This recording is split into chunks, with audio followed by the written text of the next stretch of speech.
जय Maharashtra. Thank you.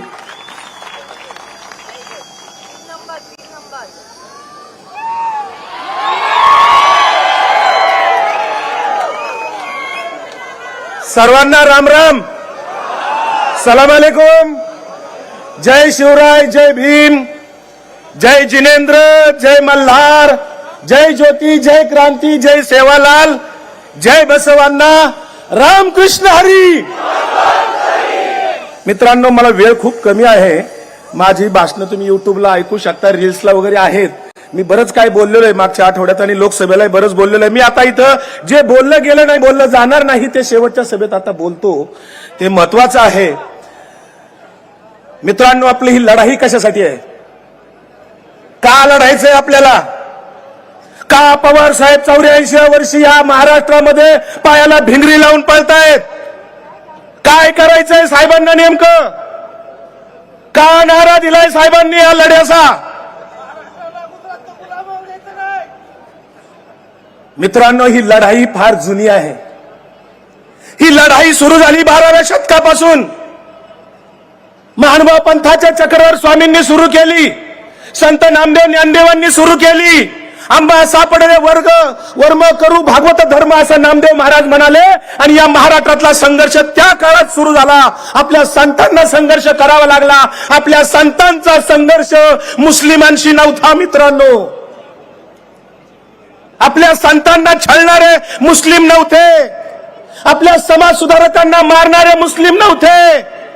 आपल्या छत्रपती शिवाजी राजांच्या राज्याभिषेकाला विरोध करणारे मुस्लिम नव्हते. आपल्या छत्रपती संभाजी राजांशी गद्दारी करून त्यांना त्रास देणारी अनाजी पंथाची औलाद होती.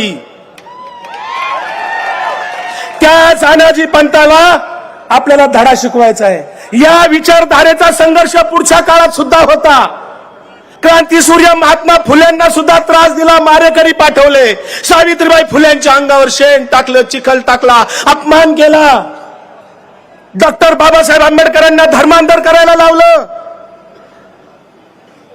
जो महात्मा गांधी देशासाठी उघडा फिरला, अहोरात्र झटला, ब्रिटिशांशी संघर्ष करत जेलमध्ये गेले, त्या महात्मा गांधींचा खून सुद्धा त्याच अवलादीने केला.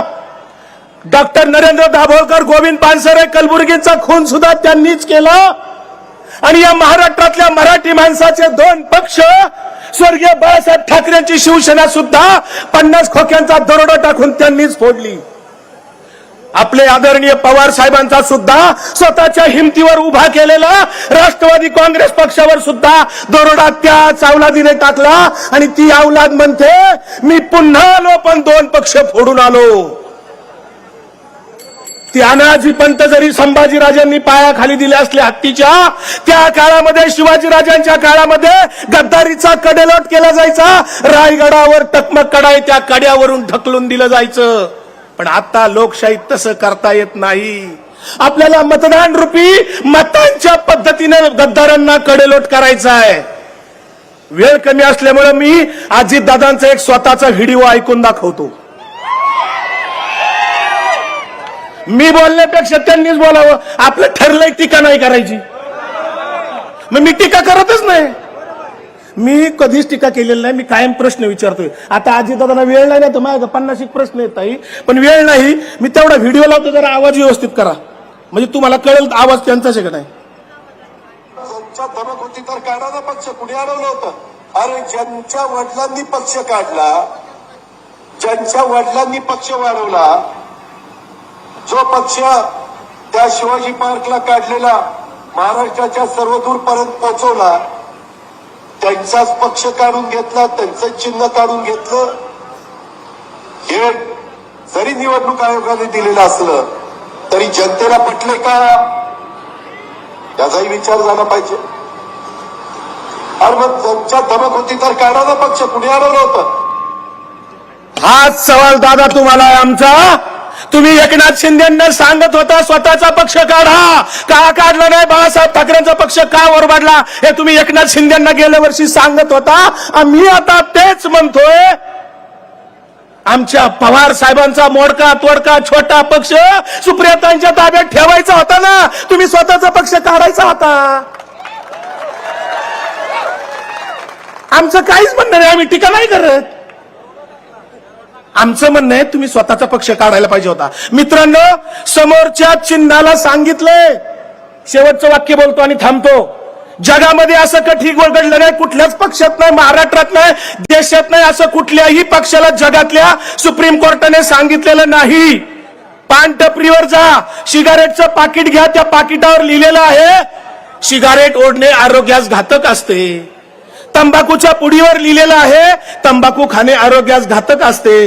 तसं आपल्या देशाच्या सुप्रीम कोर्टाने घड्याळाला सांगितलं आहे, हे न्यायप्रविष्ट आहे, याला मतदान करणे देशासाठी, महाराष्ट्रासाठी, बारामतीसाठी घातक आहे.